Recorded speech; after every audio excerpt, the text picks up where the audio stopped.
அதாவது laparoscopic surgery பெரிய advance surgery modern equipments use பண்ணுறோம் அப்படிலாம் சொல்கிறீங்களே டாக்டர், அதோட காஸ்ட் வந்து எப்படி இருக்குது? நான் ஓப்பன் சர்ஜரினா ரொம்ப சீப்பாக பண்ணிடுவாங்க, இது ரொம்ப சார்ஜ் பண்ணுறது மாதிரி இருக்குமா? ஒரு கேள்வி வந்து எழுந்திருக்கு.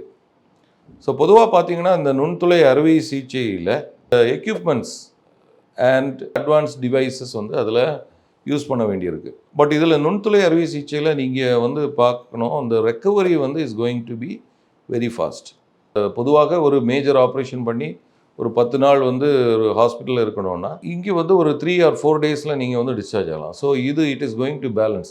நீங்கள் 10 நாளைக்கு இருக்கும்போது அதற்கான எக்ஸ்பென்சஸ், மெடிசின் சார்ஜஸ் இதெல்லாம் வந்து எக்ஸ்ட்ரா வரப்போகுது. பட் 3 to 4 டேஸ் இருக்கும்போது எக்ஸ்பென்சஸ் வந்து கம்மியாக போகுது.